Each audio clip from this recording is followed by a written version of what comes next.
Okay.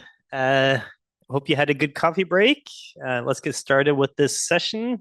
So this session is about in-kind resources for the community. So the Rubin In-Kind program is the way in which international collaborators on the Rubin project have contributed to the infrastructure of Rubin Observatory. And that infrastructure is there for you, the Rubin community, and the scientists to make use of to do your science with Rubin.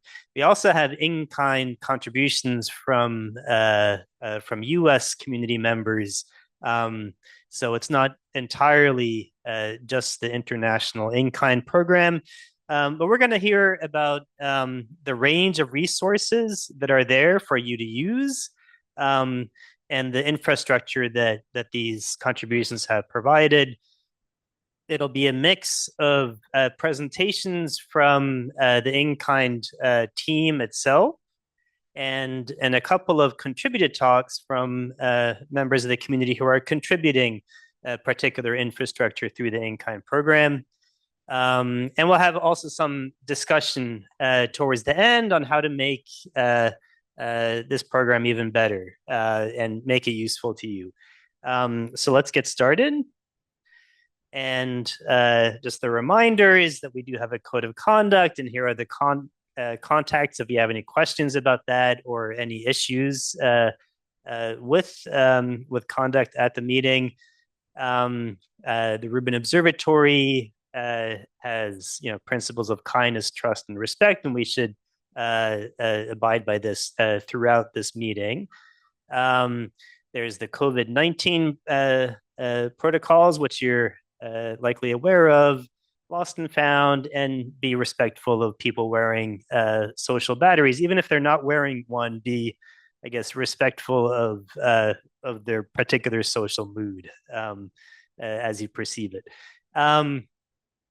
Also, we have remote participants in this session.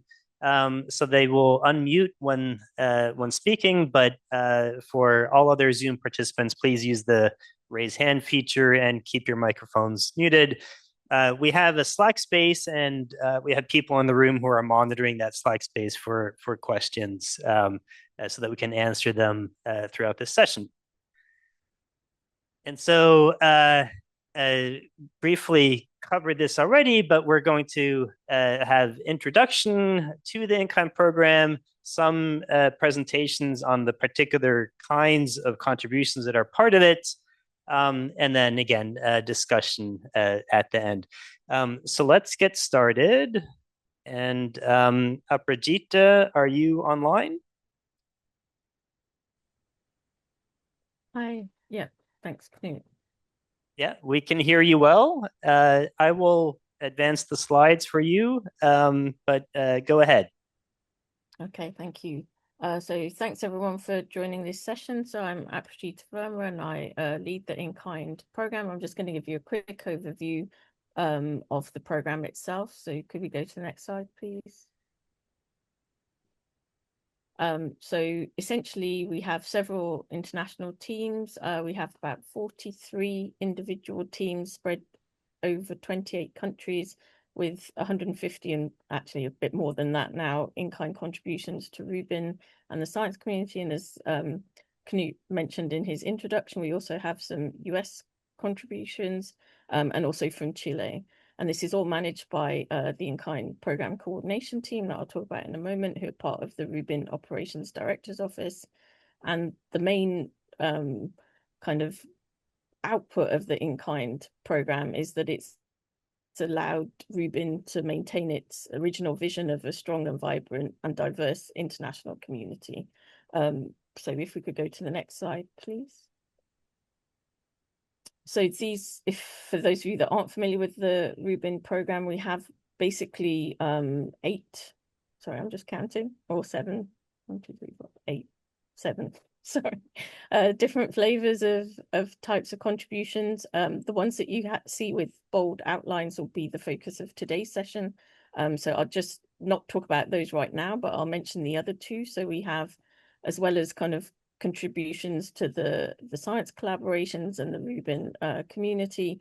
We also have direct contributions that are going towards Rubin itself. So we have Rubin operations, and you would have heard about the data processing that's happening in France and the UK, as well as contributions to the camera from France.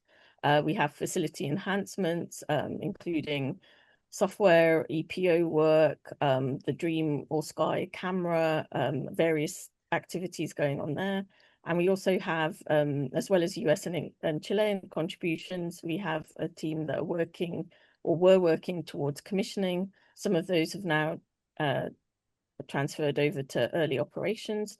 And we have an example of a talk on, we have an example of a successful contribution that's going towards that kind of system optimization. And we'll hear from Nuray in just a couple of slides. So a bit later through the talk, you're going to hear about the IDACs, the data sets, software development, and telescope time, as well as that talk from Nuray. Could I go to the next slide, please? So just again, to give you a bit more flavor, so this is kind of the breakdown in value of those different kinds. I won't go through this right now. You can look at the slide deck that's on the web page for this session, but essentially that just shows you kind of the balance. And on the right, you can see the different contributions going to the science collaborations. And again, just to point out, so again, remember that anything that we're talking to you about are resources for the whole community. That extends to the US and Chilean full communities. For example, we have telescope time that's accessible to all, not just restricted to Rubin. And then the software development really fills in gaps for recipient groups in software and analysis needs. And you would have heard on Tuesday in the IDAC session about some of the resources available for compute and for data products and data access. If we could go to the next slide, please. So we'll hear now from Nuray, and then I'll talk a little bit more about the in-kind team.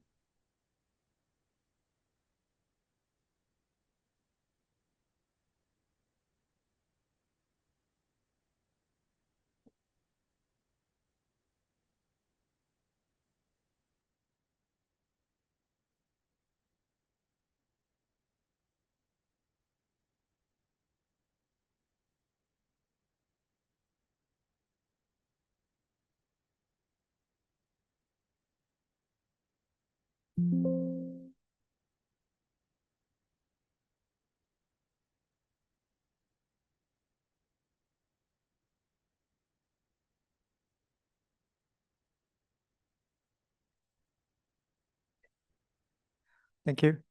Hello, everyone. I'm Nara Hwang from Korea Astronomy Space Science Institute. Today, I'm here under my capacity as a CASA in-kind program manager and in-kind program lead. The organizer of this session asked me to give us some kind of case story of the international team's in-kind program focused on the commissioning and operations. So the overview, the commissioning operation is not the only in-kind program we are doing. CASA's in-kind program covers from the observations to the delivery of the data product. But today we are going to cover only S1, the Rubin commissioning and observation operation support. And first, we started commissioning support through the participation of our staff scientist, Dr. Mu-Young Chan. I hope you can recognize his face. So it's his photo taken by ComCam. He's a detector electronics expert and has a lot of experience in commissioning and installing small telescope. So he was the best, one of the best persons we can find to work with the new detector electronics and the telescope camera. So he's working there. And the second part is the making a channel for the young scientists to join the Rubin operation. First is the program is CASA Rubin Observing Special Fellowship Program, and currently we have Dr. Minnie Hyun. Minnie is in the room. And the second one is the Katya Guzman. She is going to join the Ruby operation team in coming October. So let me briefly go a little bit more deeper in this fellowship program. So we developed this fellowship program focused on the new scientists to give them opportunity to join the operation and do the science at the same time, of course, in sequentially in the time-wise. So it connects the Rubin and CASI, KIPAC, Stanford, and CASI, and it gives you an opportunity to spend 2 years with the real operation experience at Chile with the Rubin Observatory and move to Stanford KIPAC to develop your research topics based on the LSST data and your experience with it. And on the optional 2 year, you can have a option to extend it 2 more years at the CASI, and then at the 2 years CASI, the time will be 100% research time for you. So, this is one page brief slide. What she has been, what our first CASI KIPAC fellow has been doing over the last roughly 2 years, and she did a lot of observing run, and then joined some kind of project papers as co-author, and did a lot of works with the camera and the observing.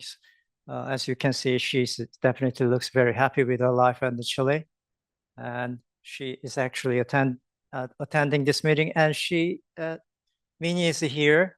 So if you have anything you are wondering about what the observing specialist's life would be like, and she's a very talented storyteller. You're going to be very amazed by her story. And so because it's a case story about the this new type of in-kind contribution program, so I just summarized some kind of time-wise framework, what kind of process we have taken to implement this program.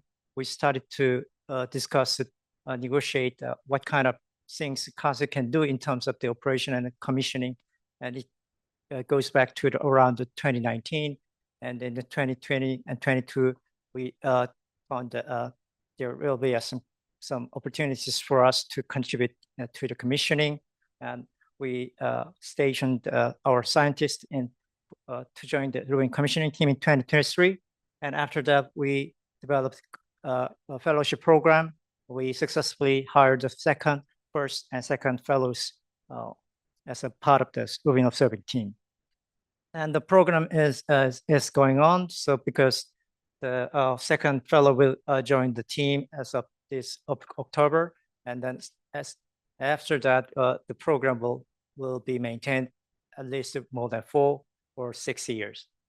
So throughout this process, it is very important. We realize that it is very important to maintain very active and constant. If not constant, it's we definitely need a very consistent communication between recipient and the provider sponsor institutions to make this program success. And so it's the operation contribution, in-kind contribution is designed to be some kind of in exchange of the data right holder for the international member. However, for the sponsoring institutions, so there can be some more higher level expectations that you can derive from the program itself.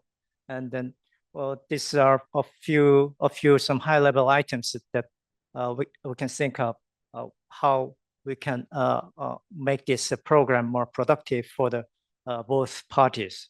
So we can use these opportunities to provide opportunity for the young scientists to get involved in the real hands operation and do the science, to develop the science opportunities from their own experience, and then building the bridges operations and sciences so that they can be more actively engaged in the producing the real science data product, and they can be the real asset for the future new big science project. because Korea is involved planning and currently involved and also planning to develop new future science projects. That they will be a key person. I hope they can play a very key role in actually developing and operating this new future operation science projects in terms of the astronomy. So it's all. I will leave this talk with this short advertisement. So we are going to have LSS Asia meeting next year, April, and this is the. We don't have any homepage yet, but we set the date and site location, and we have some initial Asian area SOC members, but we expect that this SOC committee will be expanding to include some of the members from the Rubin team and LSSC Data Discovery Alliance members, so that just watch out. There will be more information to be delivered to you in the coming months, and you are all invited to Seoul next year. So that's it. Thank you.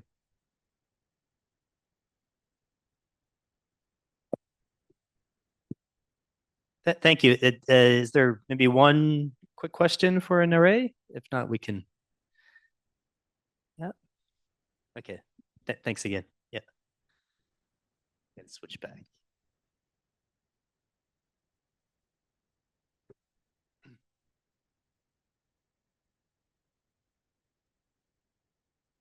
Yes.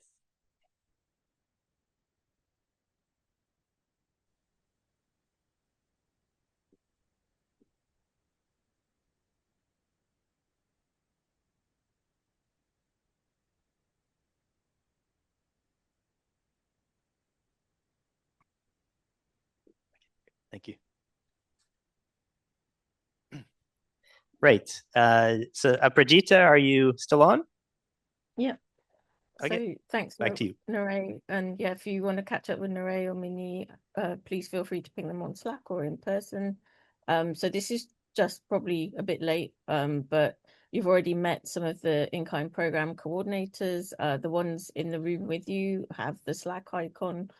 I've got Slack and Slack here. So the Slack red icon next to them and Slack with a K for all of us who are online. We all cover different aspects of the in-kind program, but please feel free to reach out to us. And if you could go to the next slide, please. Just a reminder that we are always available. If you have a general question, don't know which in-kind program coordinator to contact, please use this Rubin in-kind Noir Lab .edu address, and we also have a new set of web pages that you'll hear about through the talks that are coming up. So this is the URL. I'll put it also in Slack, but please feel free to visit that. We also have some FAQ still on the Rubin Observatory website, but we look forward to connecting with you, and just to thank Narey again for their excellent contribution to Rubin. So we'll now move on to the different kinds of resources that are available, and I'll pass the baton back to Knut. Thanks. Yeah, thanks, Aprajita. And Steve, are you online? I am. All right. So go we'll ahead, hear next about slide. data. Hi, I'm the in-kind program coordinator who largely handles a lot of the data set contributions. And so today we have a nice little status overview of what's been happening over the last year, and where we're going with and how we're helping connect you to those data sets. Okay, next slide. So we're happy to say that we've moved from sort of a promise of data sets coming to things that are actually happening now. Data is available through several in-kind contributions. Just want to highlight a few of them. There are the VST surveys. So these are ongoing surveys using the VST telescope that's supporting the DDF fields, strongly lens, AGNs, and things like that. Data is already coming out from these programs. We have the Serbian S1 program, AGN TACting. We're going to hear a little bit more about that. a little bit later. There are from the Swedish program, supernova light curves, and we have near infrared data fusion. There are also a few more that are coming out very, very soon. There are also more that we're expecting to come out over the next year or so. One hopefully we'll be getting testing on soon is the access to the microlensing observing archive from New Zealand, and a lot more. It seems like as we talk to the programs, things are moving. A lot of data sets are also tied into survey products, and so there'll be some data won't come out for a little while, but things are happening. Next slide. One of the things that we need to do is move from just having these data sets and having them be sort of delivered to making sure that they can be used, discoverable, and things like that. That we can put them in the hands of the users and the community, and that they can use it efficiently and understand what that data set is. And so one of the ways that we're trying to ensure this is by using a resource form. This is both for software, but in this context, I'm talking about it for data set delivery, to try and capture the details, the metadata of these types of data sets, so that they can be immediately useful. And this includes, how big is the data set? What are the data schemes? Where do you get it from? Where is it hosted? Is it through a portal? Is it through an RSP like system at an IDAC? What is the release cycle? Is this something that is now done? It's been released and it's sort of finalized, or is it something that's going to be periodically released or consistently released? So we're trying to capture these details from the contributions themselves and then make that information available to the community. Next slide. And so in order to make that information to the community, we have redesigned our web pages, and this is for the data sets itself. It is very early days for this, so we just launched basically in the last week or something like that. And what replaced just a long list of contributions that we're going to produce data sets is actually an interactive table that you can start searching through. So we can do keywords and things. We're using the Unified Astronomical Thesaurus. You can search by wavelength. You can look at data types. As we get more, we will add more availability of searching, but you can always search on keywords and things like that. That'll actually fill in a table. You can show just available, or you can look at what's also going to be coming in the future. Those all link to various cards that then list this various information of how you can connect to the provider of the data set, where it is, things like that, support. And so we're hoping that this is a much more useful tool for you to go, I'm looking for data that's related to a contribution. How can I get it? What's available now? What will be available in the future? And as we get more and more of these data sets and refine what kind of information we're getting, we'll refine the search to, again, the idea is that we can make it very useful for you to discover these websites and then immediately get to something that's useful for your science. Next page. And then just looking at what we're doing in the future. So we're going to, continuously managing the portfolio of contributions that we have in data sets, making sure that if there are issues that come up, working with the recipients and feedback, that we can identify those and try and make sure that we continue to maximize the return on these contributions, making sure that if there are questions that are technical questions about delivery and things like that, that we can help out as much as possible on those. And then also engaging with the community to understand how these data sets will be used. Where do they need to live? What kind of other data do they need to perhaps be useful for your science and things like that? And try and enable as much of that as we can so that the data is useful and it's accessible and understood. And so we're just going to keep trying to work on that. So it's a bright new future. We have data available now. We got lots more to come, and looking forward to it. All right, thanks.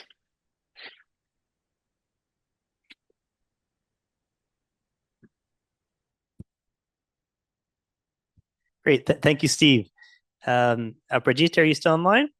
Yeah, I think we thought we'd have a few questions now, if there are any.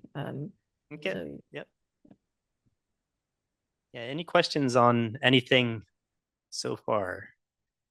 Data sets or other questions?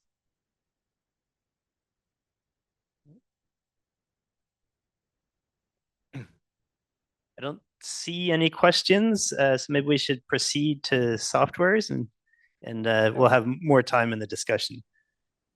Thanks. So if we could go to the next slide, please.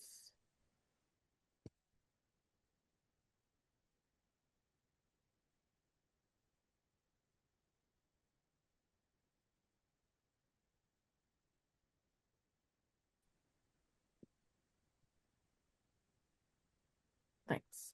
Sorry, my Wi-Fi dropped out for a bit, so sorry for the delay. So as I mentioned a bit earlier, we have a variety of software contributions, both to the Rubin Observatory, but also to the science collaborations. We have about 90 different in-kind software contributions, and they collectively have a goal to develop, document, and support infrastructure software needed to enable LSST and its science goals. So we have a variety of what we call recipient groups. So you can see them there. They're mostly science collaboration, or at least this plot that you were looking at and the table you saw before was split by science collaboration recipients. But there are also big software efforts going into kind of gaps in the observatory. So, or let's say enhanced features. So sometimes there's quite a diverse range here. Sometimes these are constituents of a much larger software effort, or they're standalone, but we have a number of countries and contributors working on the software product. So if we go to the next slide, and thanks mostly to Steve Markheim, we also have a new dashboard to explore all the software contributions. So for those of you who are aware of the in-kind program, we used to have just a list of all the contributions on our web pages. This has now been highly refined into actually a more searchable list. So you can see here, and at the bottom of the screen, I don't know if it's cut off actually, I will try and move that up.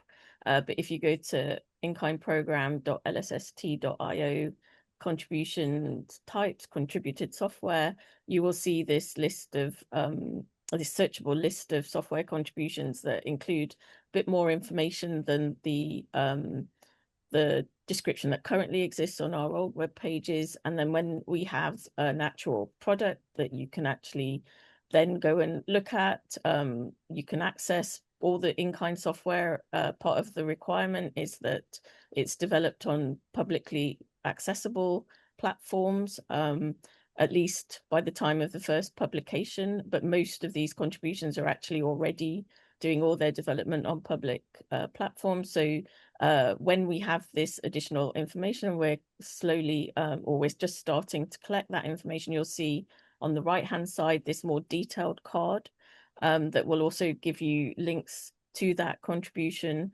You can get to the repositories, the documentation, so you can see how these may be useful to you. You can search by keywords to identify what kinds of software might exist that might be helpful to you. And we'll post the links in the Slack channel, but this is really helpful stuff. We have probably 3 or 4, or I think 2, 3 or 4 contributions currently in, but we will also release this form to anyone or to everyone, but we're just in a bit of a trial phase. So if any of you do have software products that you want to share with us, please feel free to catch someone today in the session, or you can send an email to us or message us on Slack, and we'll send you the form to fill out to get these software contributions more visible. That also goes for data sets, as Steve mentioned in his talk. Could we do the next slide, please? So we'll probably come back to this in the discussion, but as I mentioned, we have quite a varied set of software contributions. We want these to be useful not only to their originally foreseen recipient group, but wider to the Rubin community itself. But we also bear in mind that there's most of the software development within Rubin is happening outside the in-kind program. And actually there's a full session this afternoon on software contributions. So there's not only the diverse in-kind software community, there's also, work within science collaborations, in linked frameworks, in the Discovery Alliance, within Rubin DM and Rubin itself. They're all facing the challenges of data at scale with LSST. So a couple of years ago, some of us tried to kickstart a Rubin software forum. This was to bring together all those stakeholders in the community, just to, again, help with coordination, with information, with knowledge exchange. So we'll come back to this in the discussion, but it would be helpful to get some input from you on whether there's still appetite for a Rubin software forum. I should say that it mostly paused because we lacked people who could take on the organization and leadership of the forum. So we'll talk about it later, but do have a think if this is something that's of interest to you, even if you feel like you can't commit, but you're in principle interested and would like to learn more about the software forum, just ping me on Slack. But bear in mind some of these questions while we're going through the rest of the in-kind presentations, but essentially, what do we gain from the Rubin software forum? What do we lose if we don't do it? Are there any volunteers who would like to contribute to that? And then alongside this, the other question that we'll come back to in the discussion is how are IDACs and the science processing centers, should they be responsible for repositories of software or maintenance of software? What are your expectations, whether you're a recipient group or a contributor? But also we should think about how feasible that is. Some countries who do not have long-term funding scenarios, which is a lot of us, are unable to kind of do the low-level maintenance of these products over the lifetime of LSST. So this becomes quite an issue for some contributions. So again, we have some thoughts on how we might be able to help with that kind of maintenance, or we'll come back to that in the discussion. And please do jot down any other questions you might have on software, and we'll discuss them later. Thanks. I think that's the last software slide. Thanks, Aprajita. And I think now we have the presentation by Angelica. Angelica, are you online? And we could have a question while we switch to the next presentation. If there are any questions for Aprajita.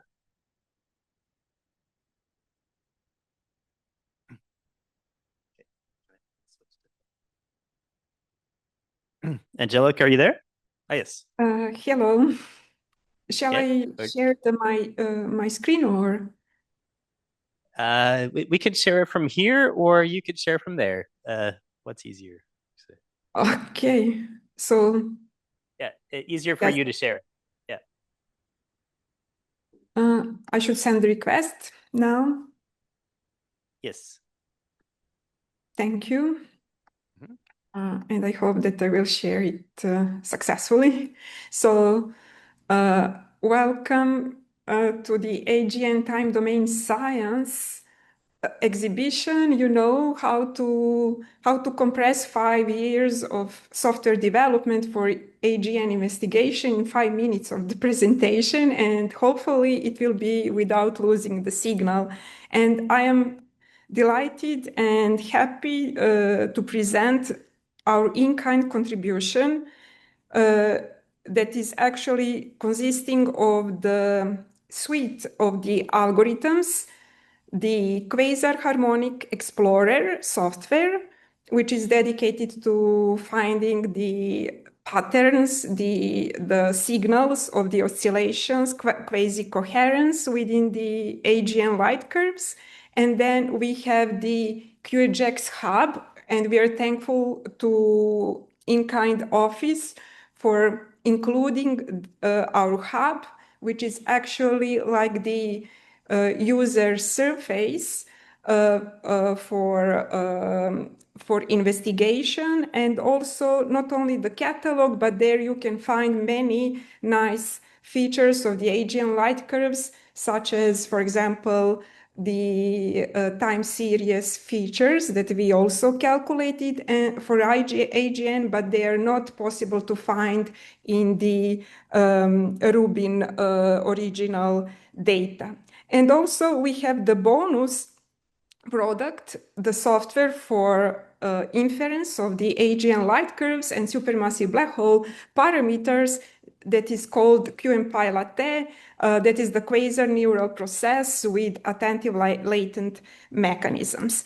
So actually, that is like the complete suite related to the AGN investigation, and why actually AGNs are so exciting for us to go deep into them with such suite of the algorithms, because they are extremely slow information channels, about 1.5 bits per day, which is about thousands of the bits over the 10 years, and yet they are extremely compressed in such slow to say information channel variety of the parameters related to the supermassive black hole environment and related to the emission environment. And because of that, AGN data are also ultimate stressors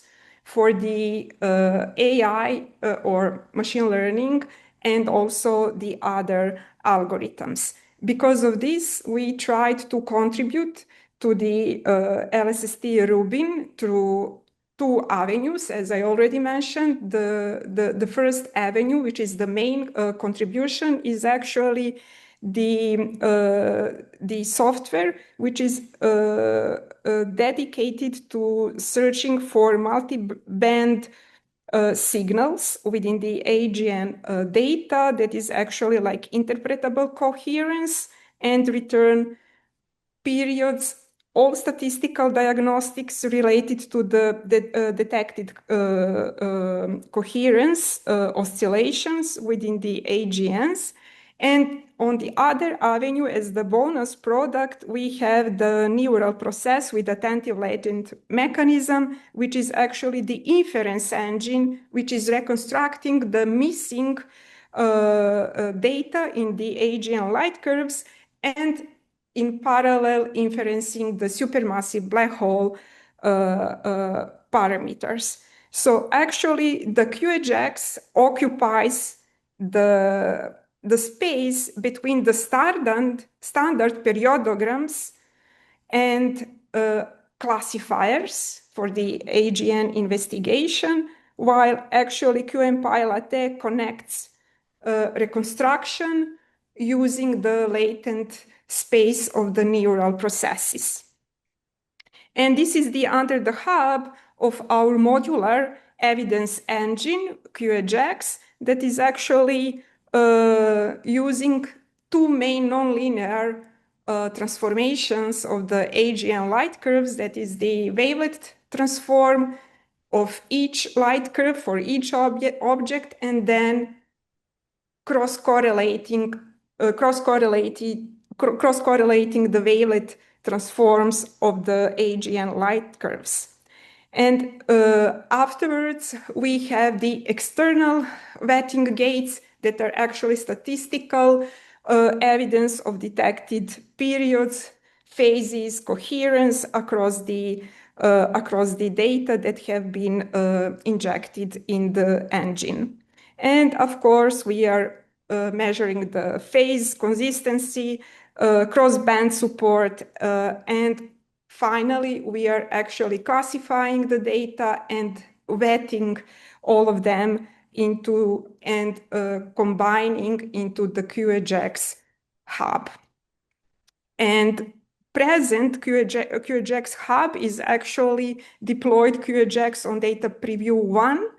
And from about 1,500 quasars that are known from cross-matching with external catalogs, we actually ended up through our vetting process with one specific validated target for quasi-periodic oscillations in that catalog.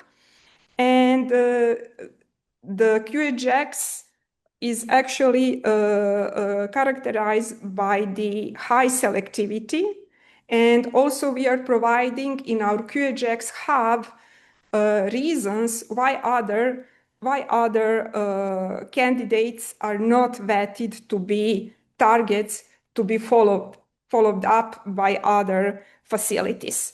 So actually, we have in this commissioning era of DP1 certain lessons that we incorporated in the gates, validation gates of that software, and that is now everything published and publicly available. You can see, we can hear during all of these days about amazing solar system flying objects all around that Rubin is actually finding in our neighborhood. However, here is that candidate in our catalog that is the minor merger, we believe.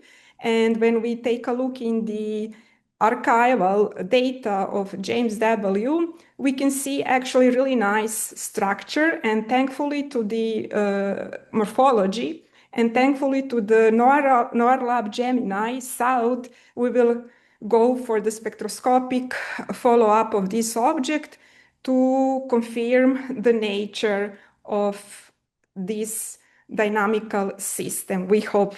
So actually, this candidate was omitted in other observational facilities because of the extendedness, and minor mergers up to now were mostly investigated through X-rays, but with Rubin, we believe that we will find more such objects, and that we will have more possibility to investigate variability in highly dynamical interacting systems. You can see here actually how it looks like the portal to our QHX hub, and we are very happy that you may actually use these. You can use these like the catalog, or you can actually use this as the interactive machine to explore the statistical characteristics of the cataloged objects in our data product along the time series features that we calculated and that have not been and that cannot be found in the original Rubin data product. Here is the bonus to say algorithm developed by Aman Raju, and in cooperation with as a member of our team. And actually this is a highly complex algorithm that using the self-organizing map for routing of the light curves, and then using the attentive space for inferring the transfer function, the supermassive black hole parameters, and inferring the missing data. As we can see that we are missing the data all the time. And you can see how it looks like reconstruction on simulated data. Interestingly, we can actually recover the various types of the transfer functions, even composite transfer functions. And we have improvement in reconstruction with respect to some other algorithms like the Gaussian processes. And of course, our task is actually that we deploy all of these algorithms on all data releases, of course, to Data Preview 2 now, and then actually all of catalogs of our reconstruction of the light curves and detected coherence oscillations in the AGN light curves will be versioned, and they will be like the time capsules for the next generation facilities like LISA, like next generation Event Horizon telescope, that people who are building them and looking for the targets may use those catalogs in order to find the suitable targets. for those exciting next generation facilities. All of software and the QRGX Hub have thorough documentation, and you can see all people that have been working within the CERSAG in-kind team. And also we are inviting you to visit our GitHubs, and also, of course, to visit our QRGX Hub. So we are deeply grateful to the LSST, Vera C. Rubin Observatory, In-Kind Contribution Office, and all science collaborations for amazing interaction and allowing us to actually to explore the universe together with you. So thank you so much.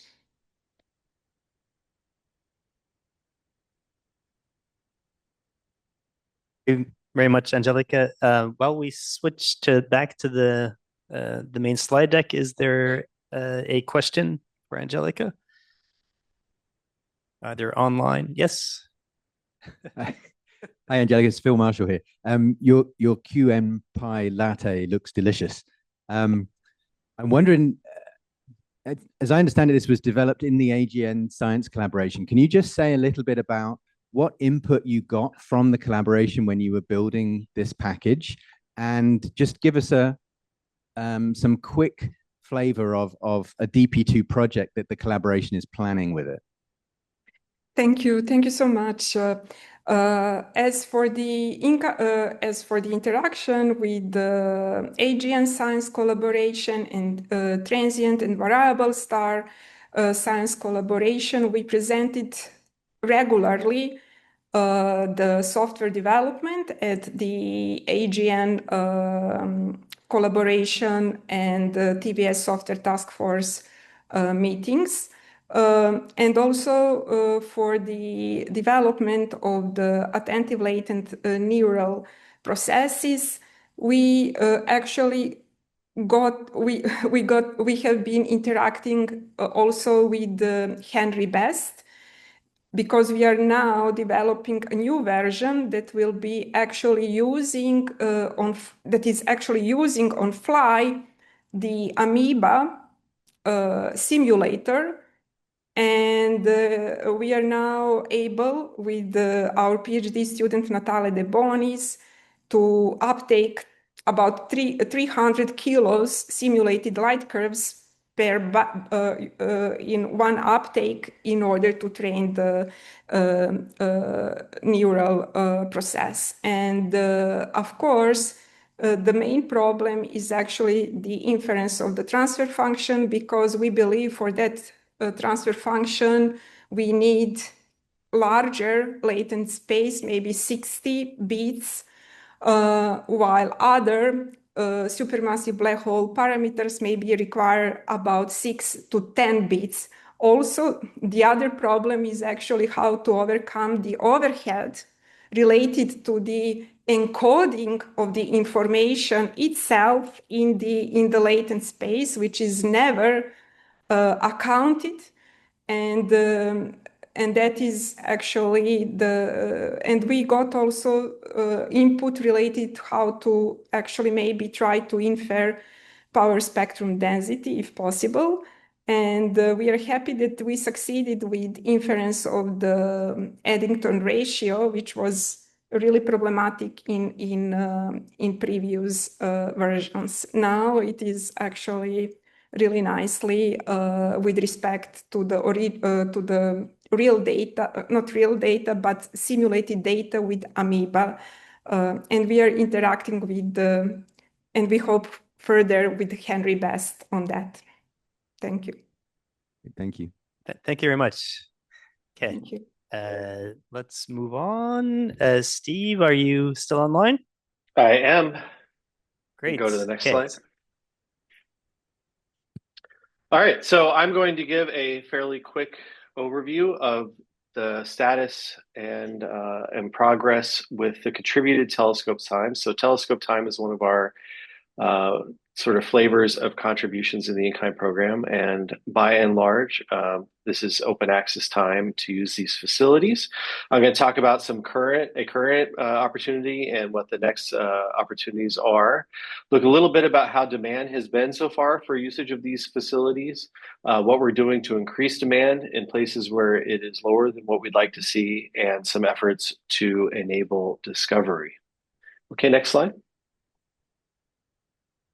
So I want to make this this opportunity announcement now, because this is an active opportunity and there is a deadline coming up. So there is access through to the GTC, the Gran Telescopio Canarias, 10-meter telescope open for the US and Chilean communities for any science. Again, it's not limited to Rubin follow-up for these facilities. This opportunity is a little bit different from all the other facilities that we offer through the NORLAB time allocation process, owing to various ways that the Spanish TAC and the telescope time can be available. This is not through the NORLAB TAC, so this is through a special process. We have made an announcement on community, which is linked here. I can link this also in our Slack in a little bit. And essentially what happens is you put in a letter of intent. These are due August 7th, explaining what you would like to use for this time. There's 2 nights available. And you say what you, a rough, like, 1 page sort of abstract of what you want to do. You then get linked up with a Spanish scientist who basically shepherds this proposal through the Spanish proposal process. It gets submitted to the Spanish TAC and then hopefully approved and then observed.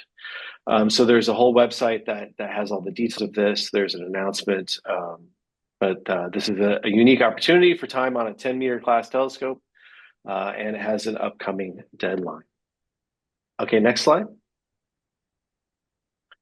Almost every other facility, not almost, every other facility that we have made available so far through the in-kind program gets offered through the NORLAB call for proposals. The next one coming up will be the 27A proposals. This is expected to open up at the beginning of September, with proposals due at the end of that month. This includes various types of things. The big in-demand things. We have several 8-meter class telescopes, including SALT, Subaru, LBT, that are all available with all their instrumentation varied.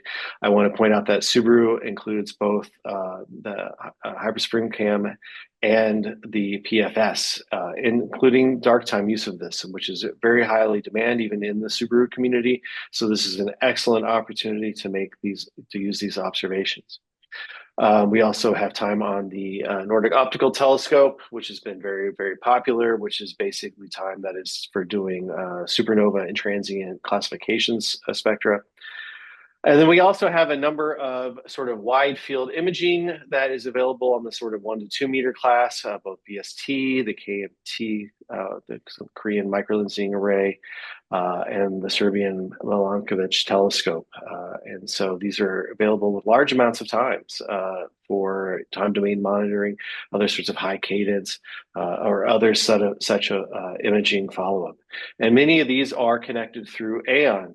So AON is the a series of ways of automating and electronically being able to submit targets, obtain data, and things like that. So this will be coming up very soon in September. Next slide. So we see on various telescopes, such as the Subaru time, we see on other large telescope LBT time, that there is high demand. Demand is usually in the 2 to 3 or even higher, oversubscribed for the time that we have available through this program. But we see on lots of other telescopes, such as the KMT net, the Milankovic, VST, that where we have lots amount of time, and it's primarily imaging on smaller aperture facilities, that the demand is quite low still. This is a sort of illustrative schematic of how the stars, which are in-kind telescope facilities, compared to other NORLAB facilities. And I tried to look at this and see if we were having a specific problem with our in-kind facilities. But what I saw was broad stroke. telescopes that are really, really big, have spectroscopic capabilities, and have very relatively small amounts of time available are highly in demand.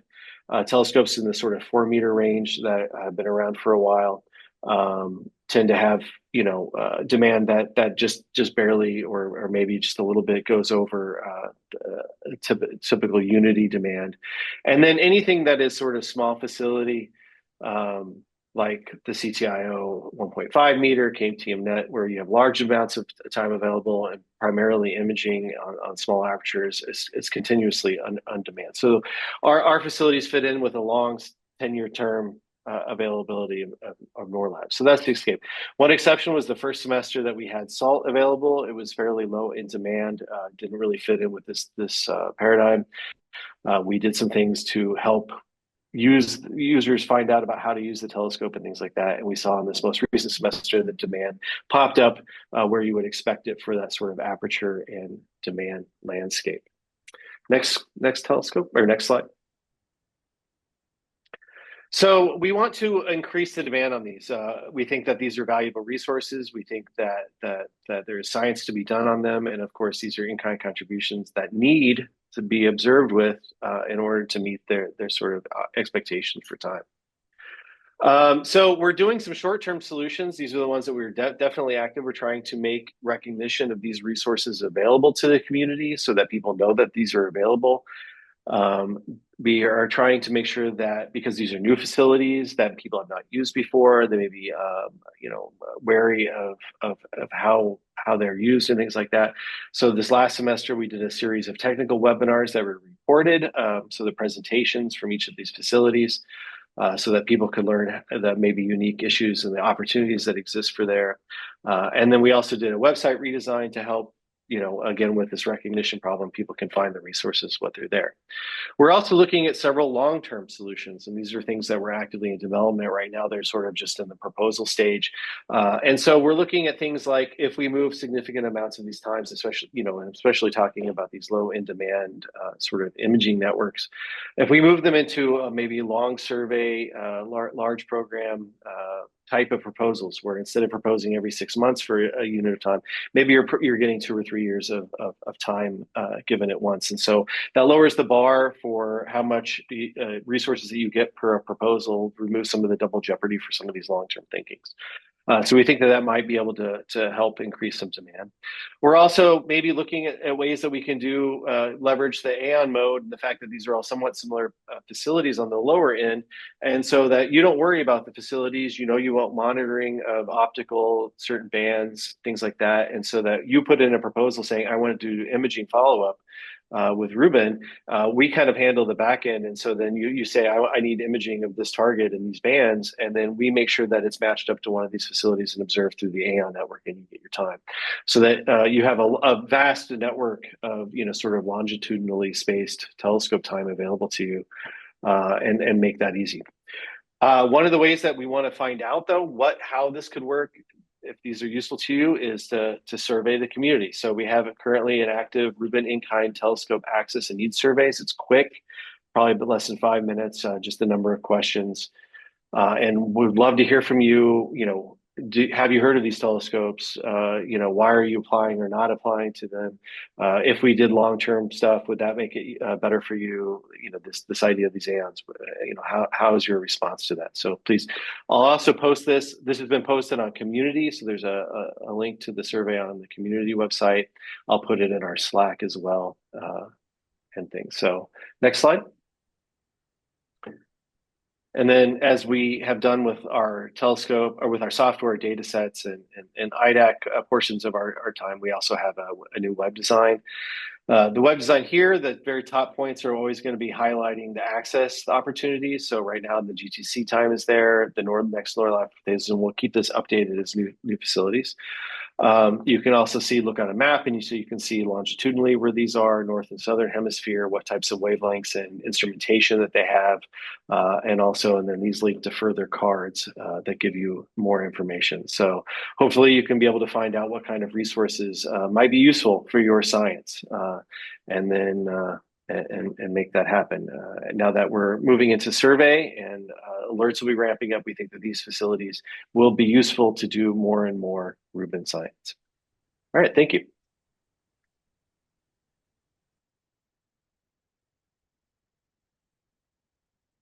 Thank you, Steve. Are there questions for Steve? Telescope time? No? Okay. All right, we can also revisit this in the discussion, but thanks again, Steve. Lots of great resources available. Next is computing resources, and that's me. So just some terminology. I mean, there are many ways to do computing for Rubin workflows and Rubin science analysis. And you're probably most familiar with the data access centers. So if you logged into the RSP at data.lsst.cloud, this is where you've gone. But that provides you with a somewhat constrained computing resource that's really tailored to interactive computing, and there are computing resources available through the U.S. data facility that one can apply for, but it may not serve all the needs. So a significant contribution through the in-kind program has been of independent data access centers, so places that have both computing and storage resources and data, usually subsets of the Rubin data, and also scientific processing centers, which mainly have computing cycles available to you, with not intended for long-term storage of data. There are different flavors of these independent data access centers, or IDACs, depending on the scale of data and computing resources that they offer. So what do IDACs deliver? Again, sort of resources above the 10% of data processing resources that have been allocated for community use. They're intended to be easily accessed by any data rights holder. It doesn't mean that every person with an account on the RSP gets an account at an IDAC. But there should be a path to being able to use those resources. We do encourage IDACs to be focused on particular science opportunities and collaborations to maximize their use, but they can also be open to general exploratory use. They can also have support for other non-LSST data sets that could be important for doing your science analysis. And also, some of them are supporting serving publicly shareable LSST data. So LSST data goes public after 2 years, but that doesn't mean that any member of the public can log into the RSP, because you need to have data rights in order to have an account there. So some of the developments that have been happening. So IDACs, upon agreement, are meant to go live with the release of DR1, which is in 2 years' time. But there's a lot of preparation underway, and also some use of IDACs. So we tested data transfers to many of the IDACs. So those listed in green have received DP1 data, and we're actually just today started pushing DP2 to several IDACs. So soon, DP2 will be available for use at those places. The IDACs in yellow here are still have a little bit of preparation to do to get data through our regular data transfer methods.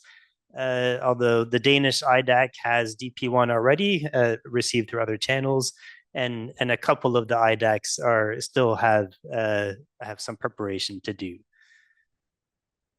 We also have developed a dashboard for discovering what IDACs are out there, what data sets they're hosting, sort of special features of them, and who does contact for support, links to the actual interfaces for those IDACs. This is still a bit in development, but the idea is to be able to discover what IDAC might be appropriate for you and your science use case. So IDACs have a mix of data sets available, a mix of computing resources and storage. Some are planning to have GPUs available, definitely not all. But this is a way to discover that. And we have, in order to encourage use of the IDACs, we have one example now of a formal agreement between a science collaboration and an IDAC. So this is between the Solar System Science Collaboration and the Croatian IDAC, or Scientific Processing Center, where they have been running calculations, essentially orbit calculations for planning purposes for Rubin science. And as part of this agreement, they have a set number of accounts that they receive on that facility.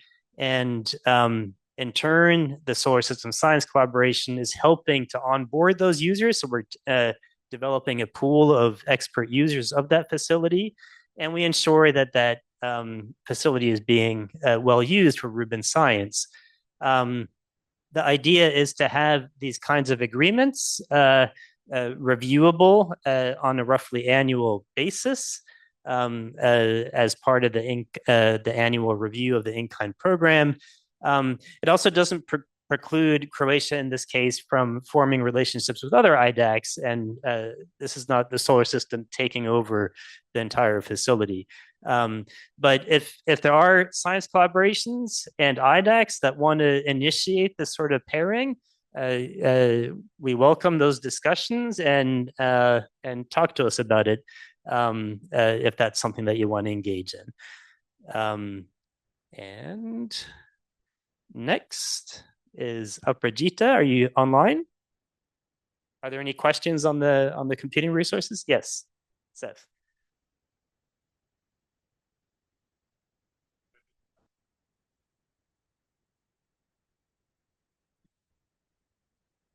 I was just curious. I noticed on your DP1 transfer slide, there was an IDAC called UW.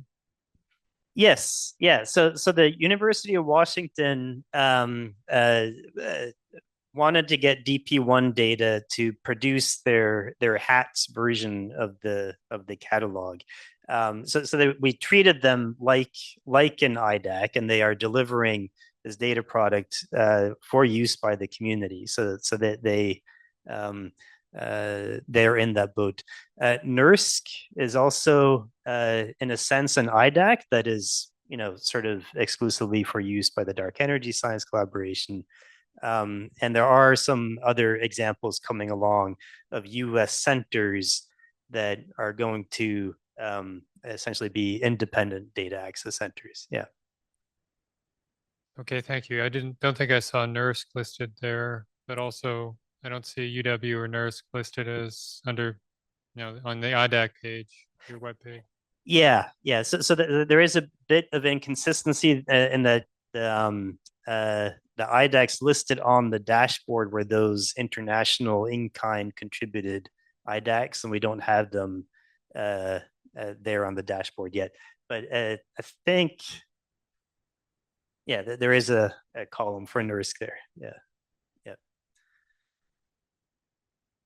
So we'd like to include NERSC on the dashboard. So I might talk to you about how to do that. But I think it's just to advertise to the entire Ruby community what computing resources are being used. Yeah.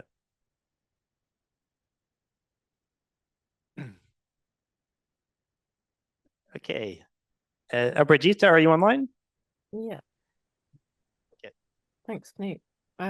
So just in the interest of time, I'm going to try and get through this very quickly so we have at least some time for questions. So really this section is just to let you know about a few things that we're working on that we want to help with. And again, we're open to more suggestions, so feel free to contact me. But I just wanted to talk about these three elements in particular. So we have the resource needs process, and then Tina will talk about general pool and software consultancy. So if we could go to the next slide, please.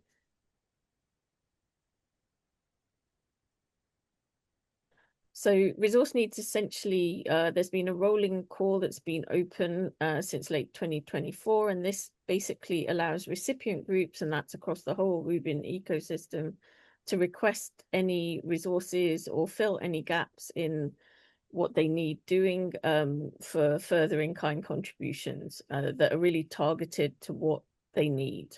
And this is the way that the in-kind program is expanding.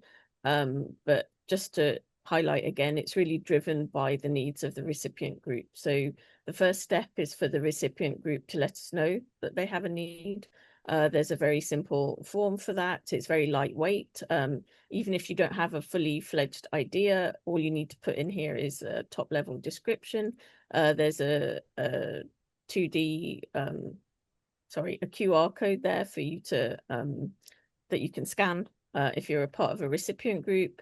And this essentially this need will be advertised, and it can be addressed by anyone within the US or Chile or within a current international program. So that's the simple form. And then Knut, if you could go to the next slide, please. Again, I'll put this URL into Slack, but you can also skim and view all the current resource needs. We've currently matched about 15 different needs or are in different processes of different stages of matching. But essentially what you'll see here is the current ones that are unfilled. As they get filled, they will drop off this list. But essentially when you see the status, which is next to the column with the star on it, as open, that means it's open for a response. You will see the big arrow pointing to how you can respond. This is on the next slide, but what you do need is the column that's got the red star on it. You need to see this interim code that gets posted within the form for you to respond to a given resource need. So Knut, if we could go to the next slide, please. This is, again, quite a brief and top level form. In it, you can describe how you think you can meet that need, who your team are, when you can work, essentially all the top level things. And that's basically just to start a conversation. This then lets us let the recipient group know that you're potentially interested, and there's a period where you iterate along with the designated in-kind program coordinator just to help steer you along the process. But essentially, that's just an opportunity for the recipients to see if this is a good match. If it is, then we'll proceed to the matching that I'll go on to in the next slide. But again, you can quickly access this form, but you will need that interim code from the previous slide or the currently open resource needs that are on the web page. Can we go to the next slide, please? So I don't want to frighten everyone by this horribly complicated workflow, but essentially those top three bullets are what I just mentioned. So that's the start of the conversation. And then 4 onwards is what happens afterwards. So once the recipient has selected you as a team, and just to reiterate, they have full discretion on whether they want to take or accept a resource need response. If they do, then we will progress through this this workflow. And essentially, if you're part of a US Chilean team, then all that is kind of required is a check for compliance from the in-kind team and the Rubin directors. If the Rubin directors approve it, depending on the funding situation, it's either started or we wait. But essentially, that's all that's needed. If you are part of an international program, then obviously that also may have some implications on whether data rights are awarded or not. So if it's compliant with the current in-kind program and is eligible to earn data rights, we will then work with you, again, depending on what your funding situation is, in terms of how that gets credited back to the program where it's hosted. So I think that's all I wanted to say. If anyone's interested, I'm happy to talk later in more detail about resource needs, whether you're a recipient or a potential contributor. And just to reiterate that we welcome contributions from anyone from US, Chile, or the international programs. Could we go to the next slide, please? Which I think now I hand over to Tina. Yeah, great. Thanks, Abhijita. So Tina. So I'm going to briefly talk about the general pool. Resource needs is the process where somebody can ask for help. General pool is a group of software developers that we have available to various projects that they could use. We have a form that is listed up here. It's a rolling call. So if you would like to request a general pool resource, you can just go to that form right there. This table down here shows some of our successful projects that we have completed so far, and then also the contributors.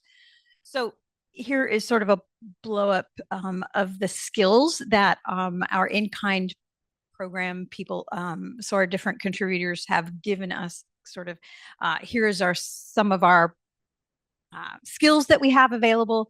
So if there is something on here that interests you, or if you know of somebody, meet somebody who has a need, we do have some developers who are available. Specifically, we do have some available developers right now.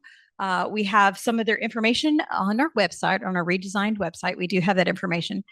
So these people from the various contributions are seeking active projects. And once again, if you have any information for this, it's open all year, and come find us and talk to us if you have stuff.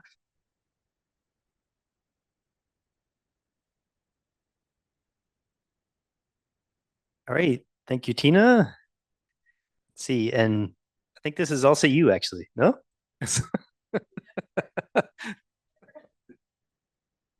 Software project that we have available.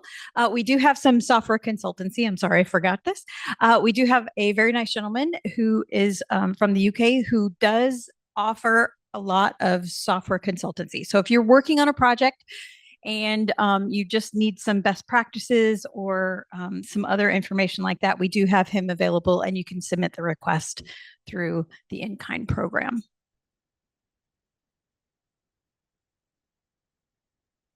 Thank you, Tina. Let's see. So now we have some time for discussion.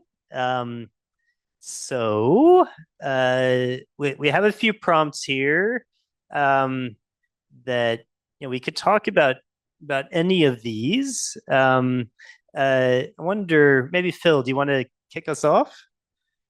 I'll be happy to. All right. So I have noticed over the last hour that you're very quiet today.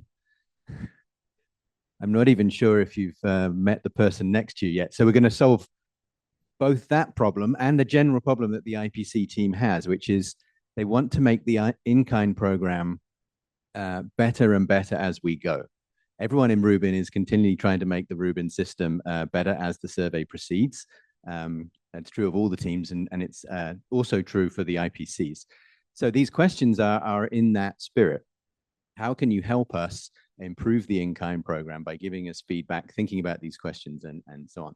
So I'm going to just read out these questions so that they go into your brains. And then I'm going to ask you in a minute to talk to the person next to you about these questions. So get ready for some social interaction. But these are the things that the IPCs would like you to talk about and are interested in your feedback. Okay, so what are your expectations for long-term maintenance of your software and derived data products? Many of the proposed contributions were to build something shiny and new and useful.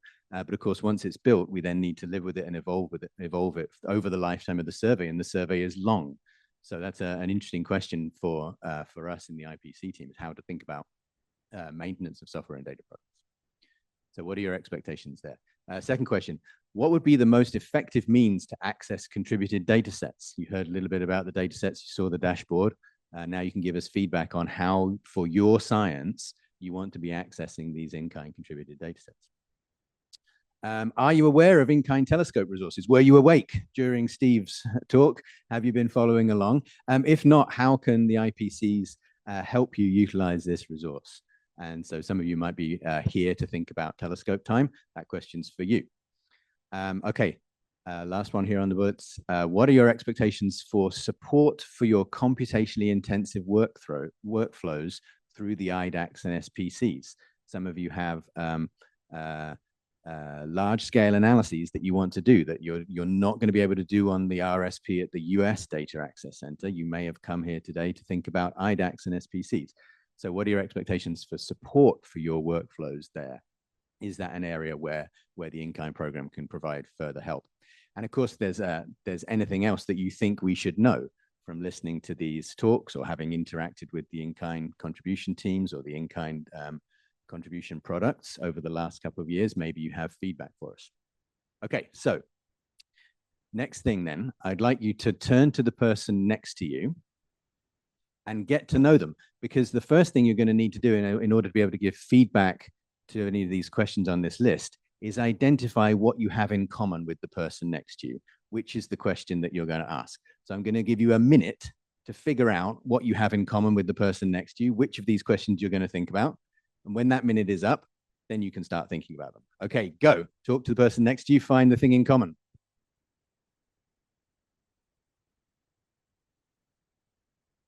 Needed some juice. Yeah.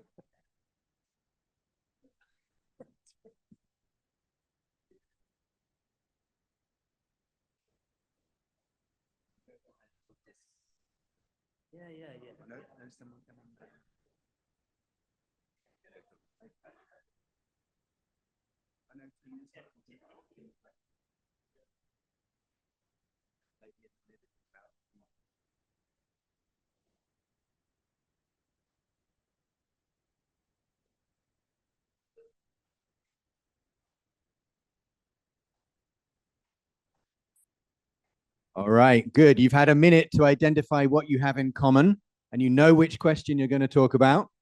Now I'm going to give you 2 minutes more to talk about that question and be ready to put your hand up and give feedback to the IPCs.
All right, everybody.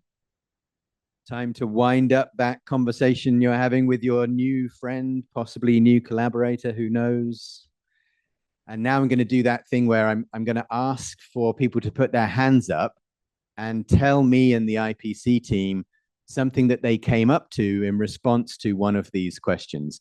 And we'll do it in, I think we'll just do it popcorn style. We won't go through the list in order. We'll just do it keenest first. Who wants to put their hand up and tell us what you came up to while talking with your neighbor? All right, and I'll run around with the microphone. So my neighbor is Alex Mounts behind me. We're both involved in the science collaborations quite deeply, and we have concerns about maintenance. One easy question is you are indicating that there's available support for software, but I think more parameters need to be specified. Like if my software is a notebook, can I reach out? If I have like a Python bug, can I reach out? That seems excessive, right? So what do you mean by what are the boundaries around which we can submit a request for support with software?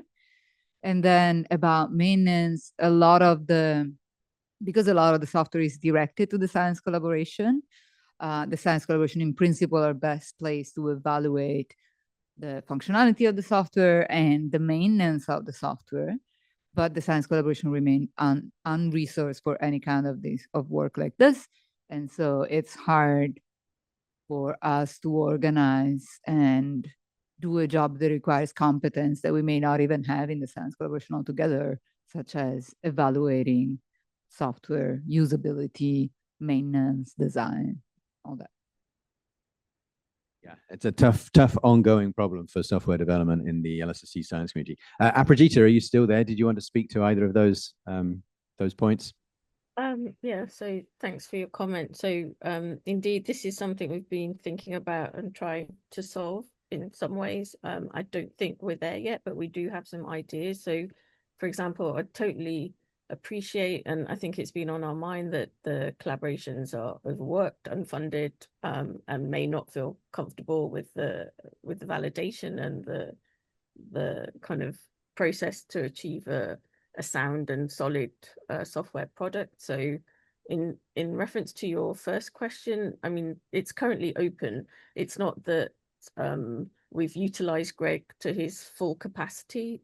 We accept any kind of request of help from him, and then we'll start a conversation and see how much time that takes. The other option that we've been thinking about as well for the science collaborations themselves is that we could, in principle, nominate some of our general pool developers. So a fixed resource to start off with to each collaboration, so that you have someone with software specialty able for you to kind of either consult with or to use for this long-term maintenance. Because again, as you mentioned, you know, handing over the software once it's developed, it's not clear that the science collaboration has the capacity to take that on. There may also be a role for some of the IDACs here where they do have software specialists. So if something like allocating a fixed amount of the general pool developers to you sounds like a good idea, I'm happy to chat with that more about that more with the science collaboration chairs, but also, you know, explore different options, how we can help you. It may even end up as a resource need. So yeah, just let us know what your difficulties are and we'll try our best to address them. I hope that at least partly answers your comment. Yep, they seem happy. Thank you, Aprajita. Let's see, other hands from pairs who had good conversations. Okay. So we got kind of lucky because Wiener's from Charlotte Ward's group and I'm from the Danish IDAC, where we already have this kind of agreement to do deblending photometry between Rubin and Euclid. And in that sense, this is, I think, a kind of plug, but a successful effort where we're working with people from the Rubin community, using the resources on our IDAC, and also providing us software that us as an IDAC team are learning how to use and clone on the IDAC platform, so it can be used, you know, maybe in the future for Roman photometry and so on. Great, thank you. It's good to hear that kind of snowballing synergy type effect.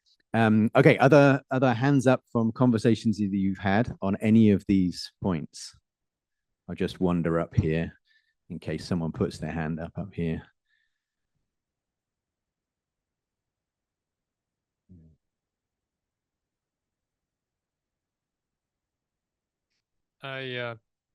Especially long-term maintenance and things involving software.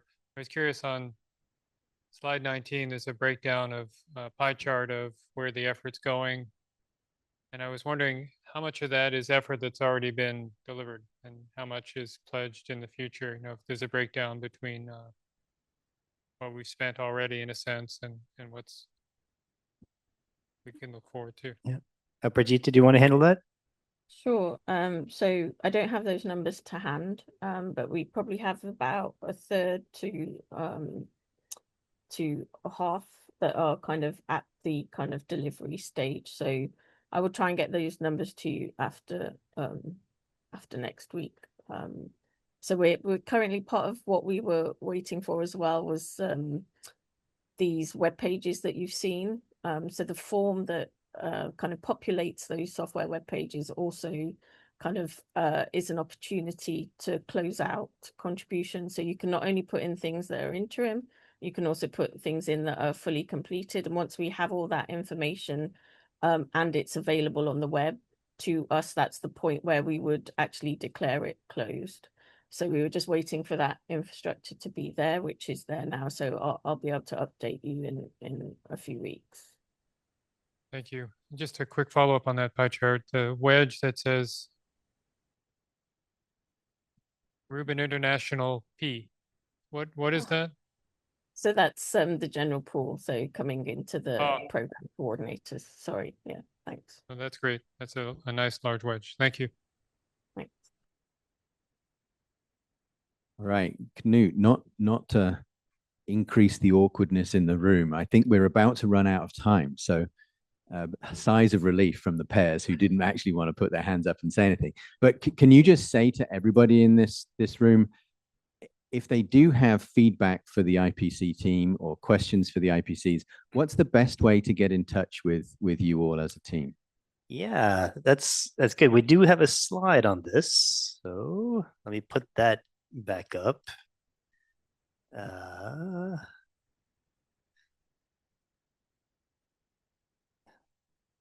There. Right. So there are multiple ways. We have a web page. We have an email, Ruben-Inkind@NoirLab, and a contact us button on the web page. We also we are in the LSST DA Slack space, so if you are there, you can contact us there. And we also have channels on community for particular topics. An in-kind topic, there's an independent data access centers topic there. So there are multiple ways to contact us. And of course, we're here at the meeting and online. So Tina and I and Phil are here. So we're happy to talk to you. Yeah, thanks for coming. Right, thank you. Just one thing. I think there was a Zoom hand up and a question in Slack that we completely failed to spot because we were doing the thing in the room. But it is now also lunchtime. Yeah, I don't see the question in. I know that. Yes, from Elena Walter. Yeah, answering that one. Yeah. Yuzuke has his hand up. If you want to take that on Zoom. Yeah. Yusuke, do you want to unmute? Thank you. So, thank you very much. I'm doing Japanese in-kind contribution managers, and I see some project of Japanese in-kind contribution see some progress, good progress, but some I'm not seeing much progress. And part of the reason is that I think if we have good conversation with Rubin side, then I think the generally progress is going well. And is there any like a way or like opportunities to have conversation like we do with Knut, for example? For many other contributions, the rest of the contribution that is not doing good contribution. Do you think that kind of opportunity is a possibility, or it's tough for doing every piece of contribution, but like having a conversation with in-kind contribution managers might also help, more regularly, not only this RCW, yearly RCW cadence. So please think about that kind of opportunity, possibility. Yes, thanks for the question. I'll let Aprajita weigh in on this, but just for awareness for the IDAC, so Sierra and I, every 2 months, we have a brief conversation with the IDAC teams just to make sure that things are progressing, that they haven't hit any roadblocks, if they have questions that we can help to address. We do have an office hours request form. It may actually be linked here in the webpage. So if people want to get in touch with us, they can do that. And we also have numerous IPCs have regular conversations with the program managers for in-kind teams. So that kind of communication is happening. It's not 100% coverage of all programs, but it's there. Prajita, do you want to add anything? Yeah, so I think just to say that, we're always available. If you feel that things are not going well or there are issues, just reach out to us at any time. I totally agree that this should not just be at the RCW. So anytime we're there to talk. We will be, so as Knut mentions, we do have conversations with the program managers. I think some of those have been missed in the last year. So we'll do much better in communicating with the managers and doing when we do the annual evaluation, we'll contact you, have individual meetings, go through everything and see how things are going so that, you have those opportunities and any time throughout the year, you should feel able to contact us at any time. We're happy to meet with you and address issues. And yeah, we can set up meetings as a consequence, like further meetings as a consequence of those. As you said, the interaction can vary quite strongly depending on the type of contribution and the different recipient groups.